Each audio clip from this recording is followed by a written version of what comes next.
everybody. Luminostic, thank you for joining me. Give me a second to make sure we're live before I start talking too much.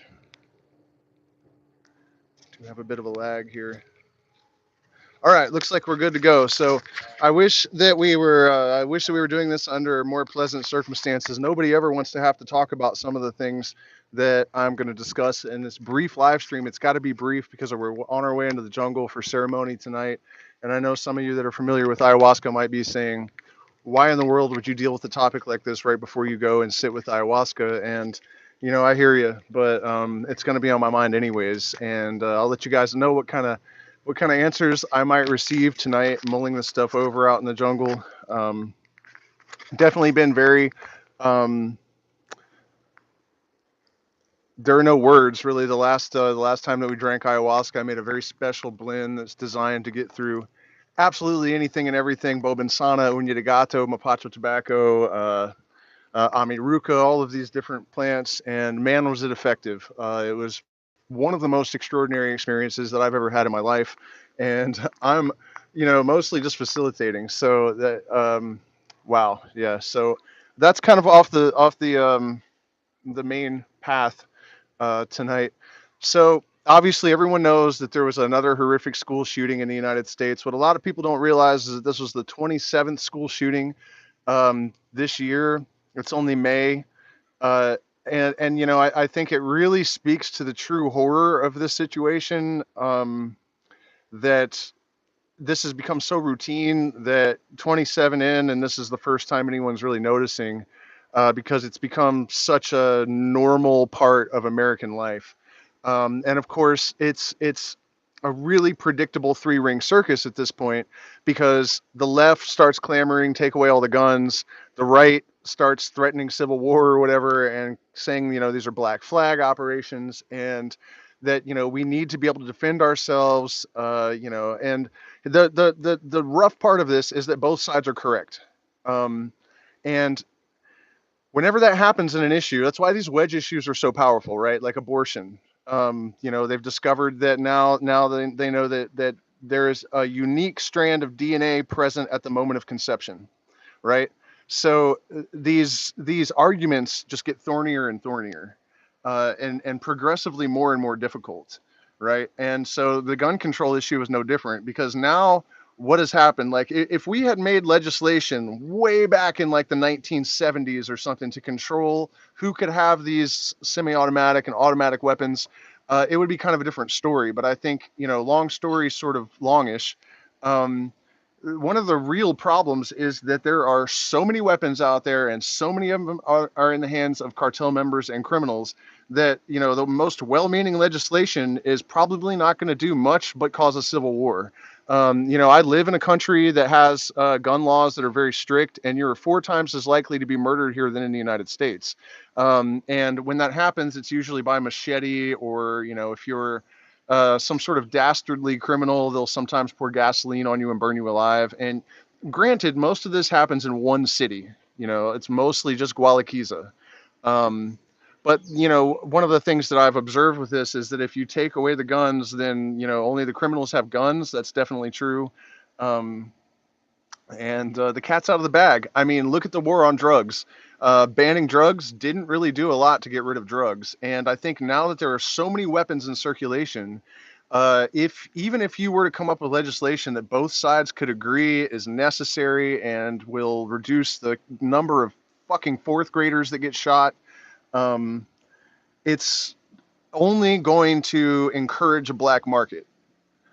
And I think when people point to, the success in some other countries of limiting gun violence by means of legislation, they're not factoring in that it's not the United States, and that they're already just weapons just everywhere. That's not going to solve the problem, in my opinion. And I'm not really even trying to take sides. I am not, I don't have a degree in sociology.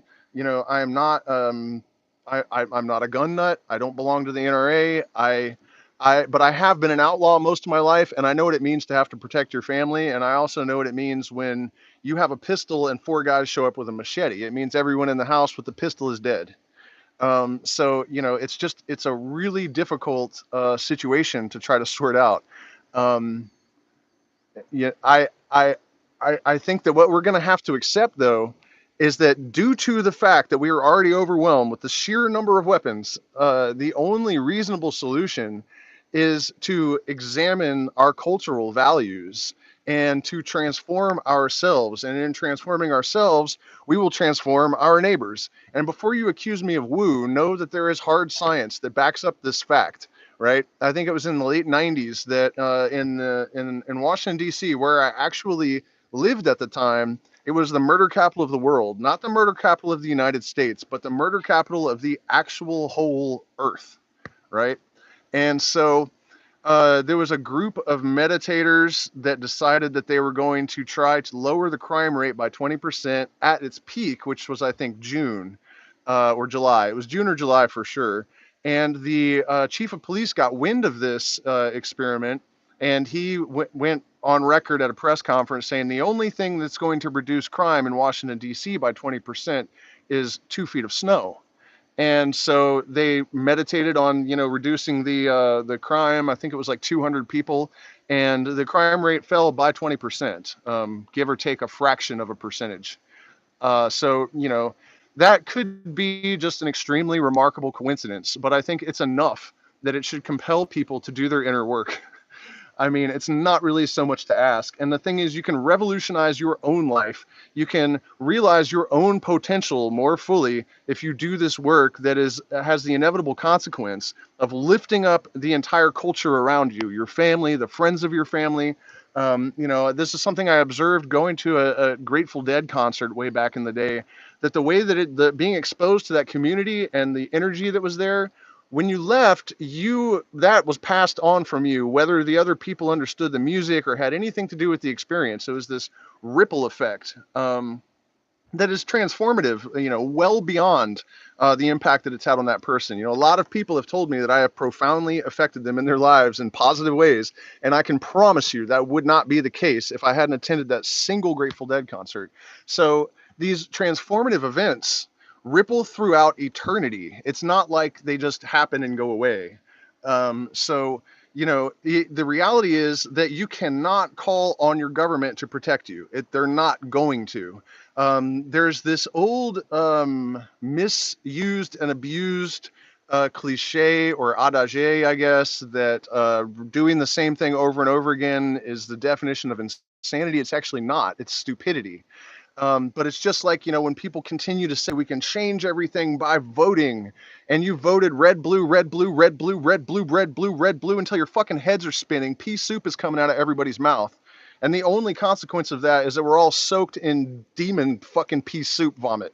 You know what I mean? It's not, you cannot keep doing that.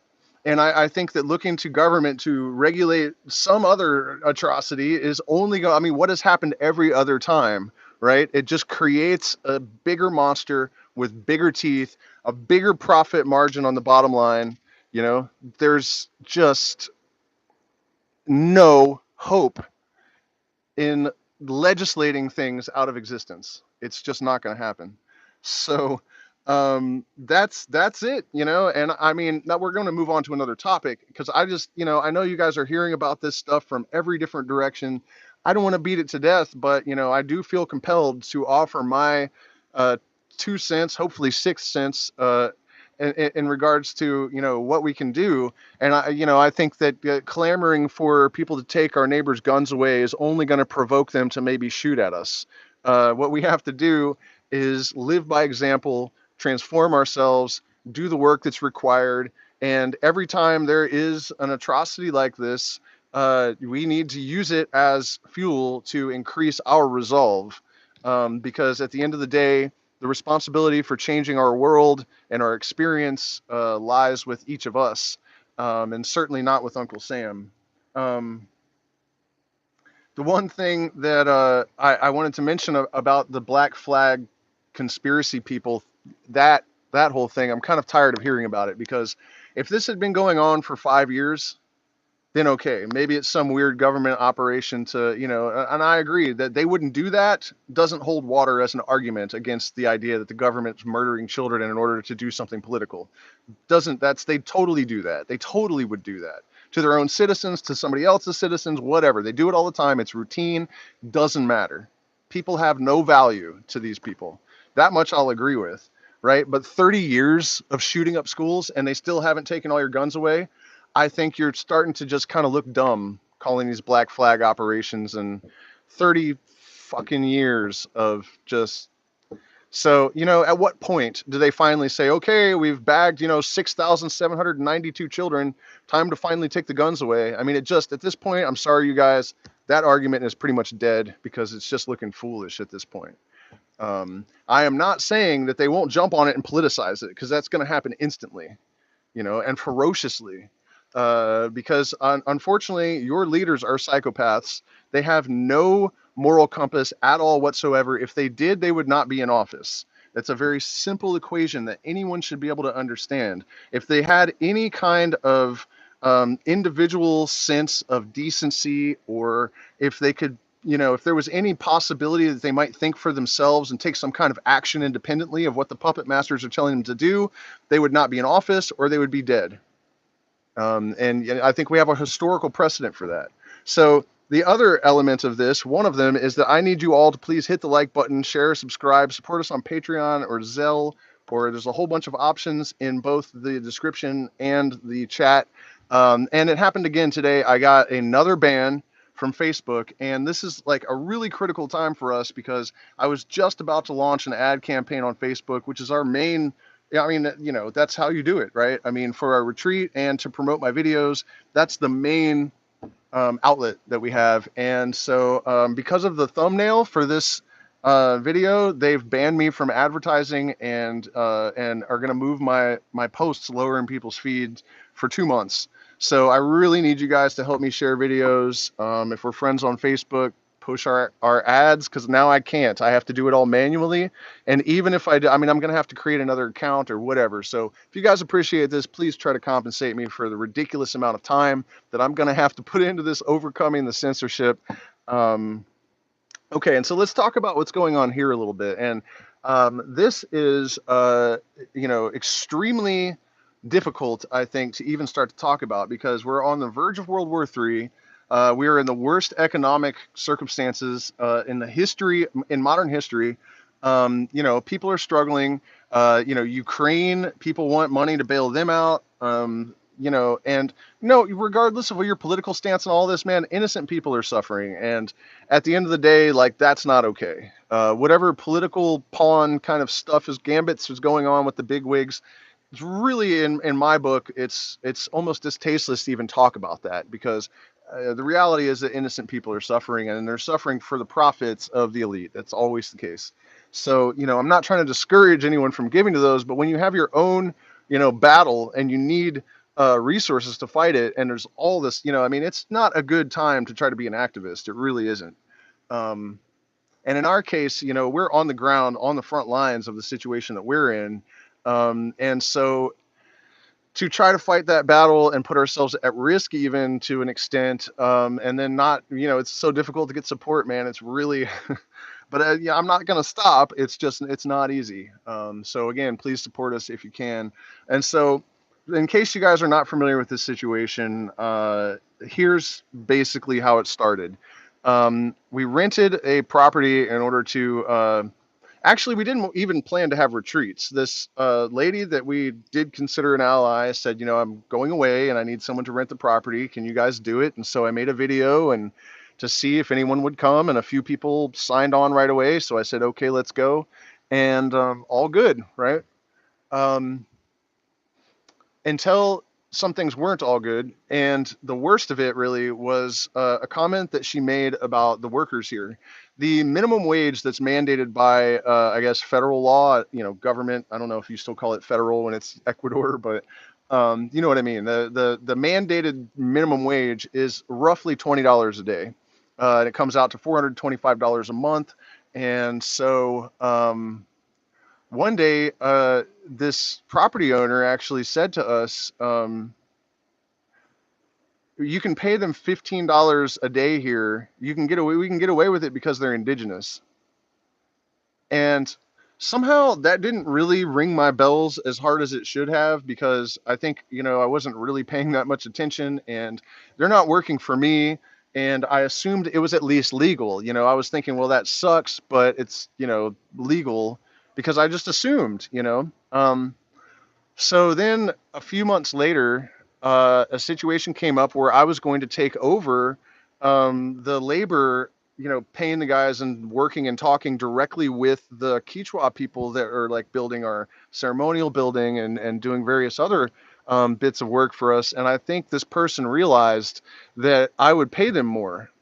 And so she attempted to intervene.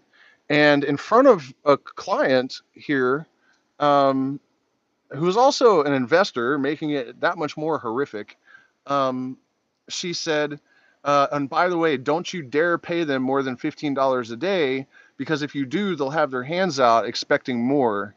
And it went on even a little bit more than that. And so that was kind of part of the last draw. She had like really directly insulted me a little bit earlier. So I was kind of starting to realize, we have an issue here. So because of all of this stuff, I decided to look and investigate it, and I discovered that the minimum wage is, I did the math, and I was like, okay, so the minimum wage actually is $20 a day, not $15 a day. And so, the consequence of these exploiters here, um, and it's very common for retired people from Canada, the US, and, of course, the mining companies and whatnot will do it as well. But a lot of the indigenous people have figured out that they can mine themselves, and so they're not working for anyone when they're doing that. Uh, but yeah, it's pretty common circumstance, and the consequence of it is that, of course, alcoholism is rampant. One of the workers, his daughter killed herself. I can only assume that that's because she felt like she had no hope of ever, having a better life, and um, making more money. Um, and you guys, that don't get me wrong, the traditional life, their ancestral ways are sort of making a resurgence because there's a demand for it. The ayahuasca industry, and just in general, mostly because of the ayahuasca industry. There's the young kids are starting to learn Quechua again, and the Warani children all speak their language still and know everything about the jungle. And that has nothing to do with the ayahuasca industry. So props to the Warani for just doing that. But you guys see where I'm going with this. There is some progress being made, but it's not like everyone owns a large piece of property with a maloka on it and they have shamans in their family and can just, you know what I mean? It's not an answer for everyone. So basically, what I decided to do is to um, gather them all around one day when I see them up here working, and call them over and tell them what this woman said to us. Particularly the comment that we can get away with it because they're indigenous. Um, and tell them that, I mean, I guarantee you, they have no idea what a minimum wage law is. You know, um, there's very little education here, and they're very smart people, but they're not educated in that type of thing, so they're going to be totally unaware. Um, and the problem is that there's a couple of levels of problem. This woman owns the property where we're renting. She's supposed to go to Canada and be gone, and all of this stuff has not really been a problem for the retreats or anything. Um, in fact, it should encourage people, I would think, to come and support us, because we're actually trying to do battle on the ground to try to make things better for the people around us. And the amount of resistance that we are encountering is a little bit scary, to be honest. No one appreciates that we are trying to raise the wages. I mean, I haven't really been quiet about this. Um, and so, uh, It's real stuff. And don't get me wrong, there's more dangerous activism. Fighting for the jungle. I mean, you guys, no matter what it is that you care about, you got to support people. The people that are out there fighting on the front line to stop the mining and to stop the oil drilling and all that, they get killed sometimes. And as much as I'm trying not to think about it, and to be honest, I'm really only dealing with like a retired person and maybe you know what I mean. It's not like I'm taking on Exxon or something. Um, but it's still a pretty intense thing to get out there and actually like be on the ground trying to mess up people's exploitation economies. So my plan, I'm sorry, I diverged and I do need to go actually, but I want to call them all over and live stream this disruption of the um, exploitation economy here. I mean, it's the whole community basically, and it's really just as convoluted and difficult as the gun situation in the United States, really, in a lot of ways, because uh, it's like this cultural indoctrination, I guess, or you just absorb from your environment that certain things are okay. So in a way, I almost feel bad for this, like, elderly, obviously mentally ill, alone in the jungle, no family, no friends because of her NPD or whatever it is. And pretty much everyone around is hostile and trying to, she has this little farm of tropical fruits. And if I go and tell these guys that they need to demand $20 a day instead of $15 a day times all five of them, she's toast if they actually do it. And so it's it's a really crazy situation to be in, to have to make a decision like that, you know. Um, but I think at the end of the day, $20 a day, the mandated minimum wage, is still not enough to survive here. So we have to stand in the light of righteousness. Period. End of story. And um, it's like one of those lesser of two evils situations, you know. And I've been trying to think of a multitude of ways to actually try to deal with this the best way possible. Like, maybe we have a wealthy supporter out there and we can set up a fund so that she can continue to pay her $15 a day and we can pay the other five, you know. Or I don't know, you guys. You know how to get a hold of me. Send me emails if you have an idea as to how we could do something to alleviate the tensions here. I mean, I think it's only fair. It does put me in a difficult position, but I think at the end of the day, I am obligated to inform these people of their basic human rights. And the fact that this person in front of another person didn't see any problem with saying to us, we can get away with it because they're indigenous, um, pretty much justifies any action that I'm going to take that would uproot her um, livelihood, if that's what it has to come to. So, again, you guys, please support us if you can. We're really trying to do everything we can to make a difference out here. Uh, and you get tired. It's true. I appreciate each and every one of you guys, especially those of you that have supported us in the past. With all the getting demonetized and then the constant censorship on YouTube and Facebook, and the adversaries that I encounter in real life. If it wasn't for those people that have sent us, surprisingly large contributions in the past, I would already have stopped doing this, just because it's so daunting to try to really be committed to be a voice for truth and reason and light and justice in this world. Um, there are a lot of people that don't appreciate it. And the pressure to conform is extraordinary. So, I empathize with each and every one of you that are helping to fight this battle to any degree. Um, And so it's going to get dark on me, and I still have a 15-minute walk out to the Maloka. I'm going to drink tonight and try to puzzle through all of these things, see if I can get any insights. I'm sure. I have no doubt. I mean, no doubt. So thank you again for watching, and we'll see you again soon.